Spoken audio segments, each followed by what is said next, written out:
Madame, monsieur, bonsoir. À la une de ce journal du lundi 9 mai, la visite dans l'Aube du ministre de la Culture. Samedi, Frédéric Mitterrand s'est rendu dans plusieurs musées du département, à commencer par Nogent-sur-Seine, le musée du Bois-Boucher, et puis ensuite à Troyes, musée d'art moderne, avec plusieurs annonces, des aides financières notamment.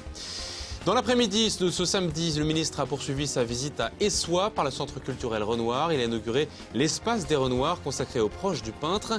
Le village était en effervescence, vous verrez, découvertes et images de cet événement historique à suivre. Et puis enfin, l'autre actualité du week-end sur laquelle nous reviendrons, c'est un spectacle de danse contemporaine à Troyes samedi. Un danseur a évolué place de l'Hôtel de Ville en synchronisation parfaite avec une pelleteuse, œuvre originale. On tentera de comprendre sa signification à la fin de ce journal. Le défilé des ministres dans l'Aube a rarement été aussi fourni ces derniers temps. Après François Fillon, Christine Lagarde et Claude Guéant la semaine dernière, c'était au tour de Frédéric Mitterrand d'arpenter le département samedi. La visite du ministre de la Culture a commencé le matin à Nogent-sur-Seine dès 9 h au musée du Bois-Boucher, récemment rénové et rouvert il y a un mois, avec une annonce d'importance, l'octroi d'1 million d'euros pour le pôle muséal nogentais. Reportage sur place, Annabelle Millet et Damien Ardois. Le ministre de la Culture est arrivé à 9 h à Nogent-sur-Seine. Première étape de la visite aux Boises, le musée du Bois-Boucher récemment restauré. Frédéric Mitterrand a visiblement été conquis par l'endroit. Ce musée de préfiguration que nous venons de visiter, c'est-à-dire en quelque sorte le prologue de ce qui va exister, est absolument superbe. La couleur des cimaises, l'éclairage des œuvres, la signalétique, tout ça donne extrêmement envie de visiter ce musée. Mais plus qu'une simple visite de musée, la venue ministérielle, c'est donc surtout pour Nogent-sur-Seine une annonce. La ville sera aidée par le ministère de la Culture dans la mise en œuvre du futur musée Claudel. Le musée au bois fera partie des 70 retenus pour le plan musée à l'échelle nationale. Je vais être très terre à terre, l'assurance d'un financement de l'État, monsieur le ministre l'a annoncé lui-même. Certainement maintenant une intégration dans le contrat de projet État-région, donc des financements régionaux, départementaux et pourquoi pas européens. Donc ça veut dire que le projet est bien sur les rails. La plus grande collection privée au monde des réalisations du sculpteur Camille Claudel exposée en un seul lieu doit voir le jour d'ici 2013. Cette enveloppe pour la future maison Claudel, c'est surtout pour le ministre un investissement. La culture nous aide à nous sentir mieux.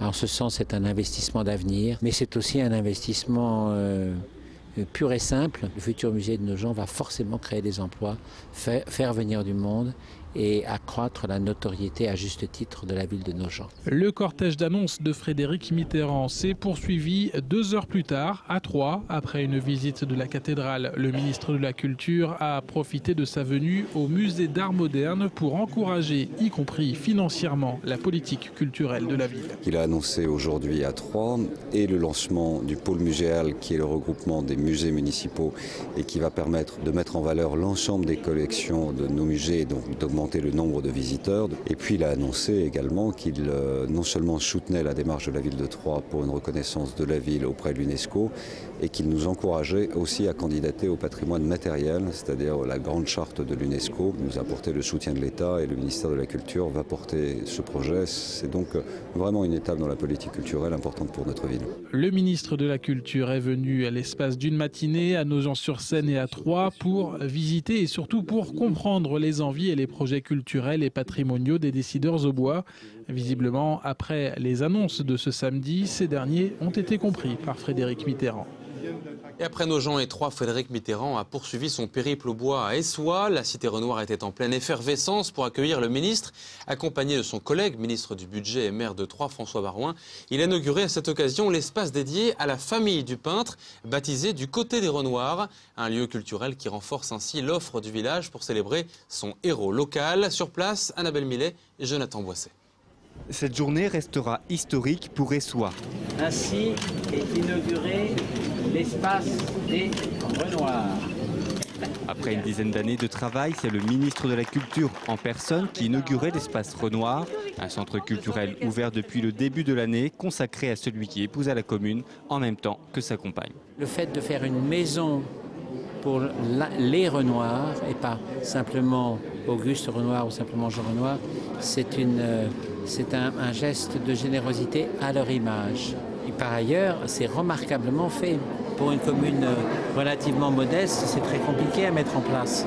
Eh bien, ils y sont parvenus. Monsieur le maire a porté le projet. Vous voyez l'enthousiasme de la ville, comme les gens sont contents. Ils sont contents d'avoir un équipement culturel de cette qualité. Bravo, si ça pouvait être partout pareil comme ça. Ce qui était un musée de la vigne et du vin est devenu un véritable pôle consacré à la famille Renoir. Celle-ci est restée très attachée à Aissois. L'atelier de l'artiste a été rénové, un jardin créé. L'arrière-petite-fille du peintre vit toujours dans la maison familiale. Ce témoignage touche beaucoup la famille.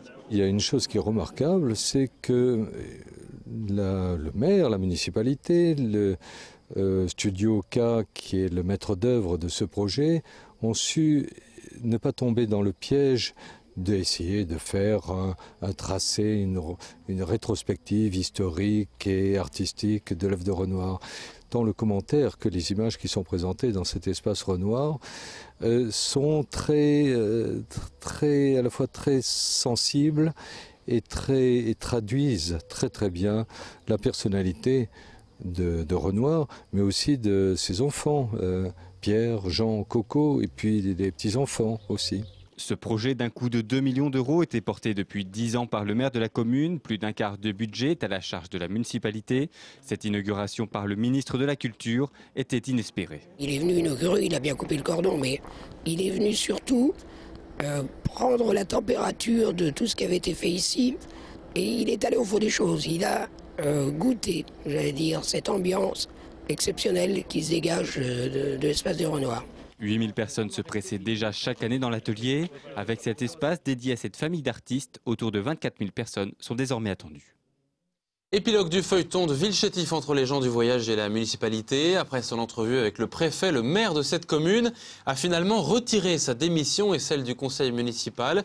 Je vous rappelle qu'une centaine de caravanes s'étaient installées illégalement la semaine dernière autour du stade de football de Villechetif. Ces caravanes sont parties hier.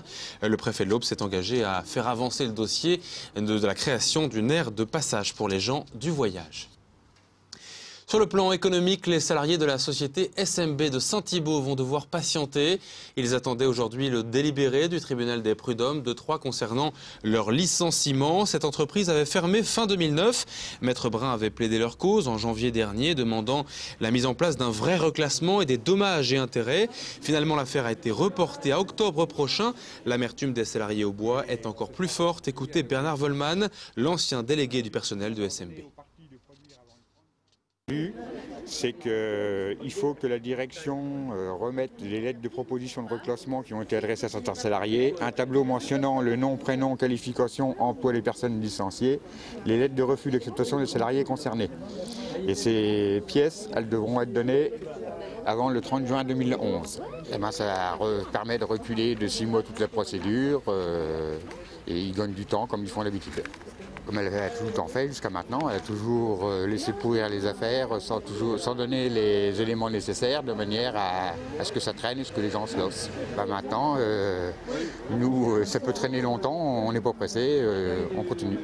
Rendez-vous donc en octobre. En football, un répit de courte durée pour les Stacks appelle le temps de savourer sa victoire au Havre et qu'il faut se préparer au match de demain contre Le Mans. Vendredi, le club a donc retrouvé de l'oxygène alors que l'équipe voyait se rapprocher le bas du tableau. Elle a remporté une victoire à l'extérieur par 2-1. Et pourtant, le score avait été ouvert par le Havre dans les 10 premières minutes de la seconde mi-temps à la 54e minute. Et puis ce but a réveillé les Troyens. Ensuite, ils ont égalisé 2 minutes plus tard. Vous le voyez ici même par Obadi. Et Psaume a enfoncé le clou à la 59e minute de jeu, donnant ainsi les 3 points de la victoire à l'Estac. Ce matin, Jean-Marc Furlan a livré son analyse à la veille de la rencontre avec Le Mans au stade de l'Aube. Objectif, des points, 3 points. Interview signée Damien Ardois.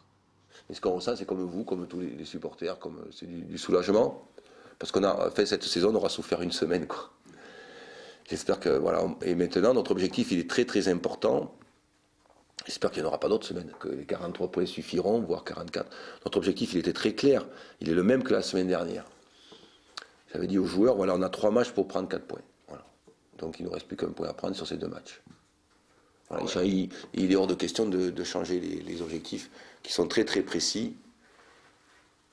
Après, au Havre, on pensait aller chercher un point, on en a pris 3. Donc vous voyez que ça ne limite pas les ambitions. Mais en revanche, que ce soit clair, ne confondez pas la terminologie et les mots. Les objectifs ne limitent pas les ambitions. Voilà des paroles très claires, encore une fois, de Jean-Marc Furlan. Coup d'envoi du match demain soir à 20 h au stade de l'Aube contre Le Mans. Donc, compte rendu en images mercredi soir dans ce journal. La danse contemporaine à la rencontre du public troyen samedi après-midi avec un spectacle en plein air très original. Place de l'Hôtel de Ville à Troyes. Un danseur et une pelleteuse, on n'a jamais vu ça, évoluer en mouvement, synchronisé s'il vous plaît, sur un air de Maria Callas. Une journée proposée par la compagnie CFB 451, actuellement en résidence à Troyes. Reportage Annabelle Millet.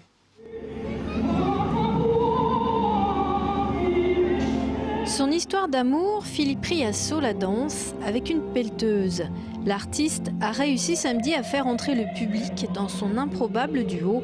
Sa chorégraphie humano-mécanique est un défi aux lois de la gravité, une gageure que le public a fortement appréciée. Moi j'ai trouvé que le spectacle il était féerique, qu'on ne s'attendait vraiment pas à voir une machine avec un homme.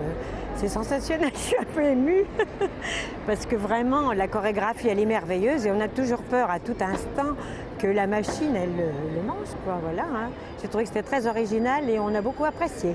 Là, j'ai trouvé bien intéressant la surprise en fait de la machine et de l'homme qui s'harmonisent bien. Et puis cette machine qui est statique au départ, puis qui finit par bouger, se déplacer, vraiment une bonne osmose entre les deux.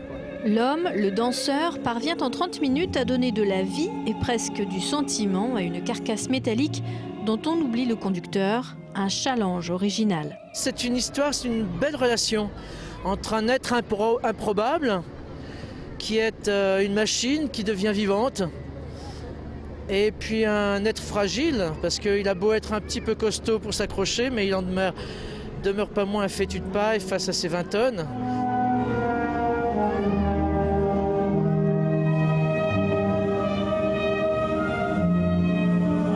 C'est grâce au frère Benaïm, danseur en résidence à Troyes, que ces transports exceptionnels ont pu faire rêver les Aubois.